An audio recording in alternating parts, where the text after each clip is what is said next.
Wire. পাইপের মধ্যে পানি এবং ওয়্যারের মধ্যে ইলেকট্রন একই জিনিস বোঝায়। পানির সাথে ইলেকট্রনের তুলনা করা হয়েছে।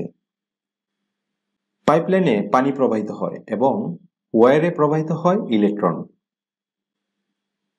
মূল পার্থক্য হচ্ছে ওয়্যারে বা কন্ডাক্টরে অসংখ্য ফ্রি ইলেকট্রন থাকে, এক্সট্রা ইলেকট্রন যুক্ত করার প্রয়োজন পড়ে না।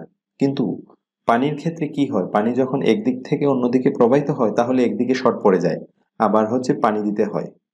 কিন্তু ওয়্যারের ক্ষেত্রে এমনটা হয় না। ওয়্যারে অসংখ্য ইলেকট্রন থাকে, ব্যাটারি কানেক্ট করলে ইলেকট্রনগুলো শুধু একদিক থেকে অন্যদিকে সার্কুলার আকারে প্রবাহিত হতে থাকে। Conductor versus insulator. কন্ডাক্টর কি? কন্ডাক্টর হচ্ছে ওয়্যার বা কেবল যার মধ্য দিয়ে ইলেকট্রন প্রবাহিত হয়। ইনসুলেটর কন্ডাক্টরের ঠিক বিপরীত। ইনসুলেটরের মধ্য দিয়ে কারেন্ট বা ইলেকট্রন প্রবাহিত হতে পারে না। অ্যাটমে negative charge electron positive charge নিউক্লিয়াসের চারদিকে ঘুরতে থাকে। এটি আমরা মোটামুটি সবাই জানি। কিছু এলিমেন্টের ইলেকট্রন অন্যগুলোর চেয়ে বেশি থাকে।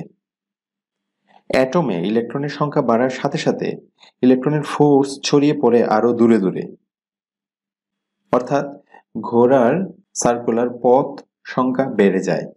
যত দূরে যায় তত এর ফোর্স আস্তে আস্তে ডিসেন্ট্রালাইজ হতে থাকে।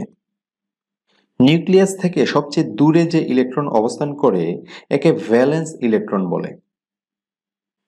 কপারের ক্ষেত্রে দেখা যাচ্ছে ভ্যালেন্স শেলে একটি ইলেকট্রন আছে এবং ইনসুলেটর সালফারের ক্ষেত্রে দেখা যাচ্ছে এর ভ্যালেন্স শেলে 1, 2, 3, 4, 5, 6টি ইলেকট্রন আছে। ভ্যালেন্স ইলেকট্রনের প্রতি নিউক্লিয়াসের থাকে দুর্বল আকর্ষণ। যেহেতু ভ্যালেন্স ইলেকট্রন নিউক্লিয়াস থেকে অনেক দূরে থাকে, মাঝখানের ভেতরে ইলেকট্রন শিল্ডিং এর কারণে, যেহেতু মাঝখানে আরো ইলেকট্রন থাকে, এই দুর্বল আকর্ষণের জন্যই ভ্যালেন্স ইলেকট্রন তাদের প্যারেন্ট অ্যাটম থেকে দূরে সরে যায়। এই ভ্যালেন্স ইলেকট্রনকে ফ্রি ইলেকট্রনও বলে, অর্থাৎ এটি ফ্রিলি মুভ করতে পারে। ভ্যালেন্স শেলের ইলেকট্রন নিউক্লিয়াসের কাছাকাছি থাকায় এদের মধ্যকার আকর্ষণ প্রবল হয়।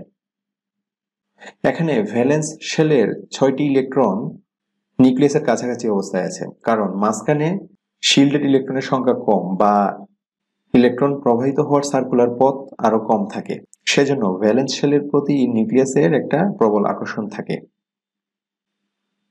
ইনসুলেটরের ক্ষেত্রে এই ভ্যালেন্স ইলেকট্রনকে প্যারেন্ট অ্যাটম থেকে সরাতে অনেক শক্তির প্রয়োজন হয়।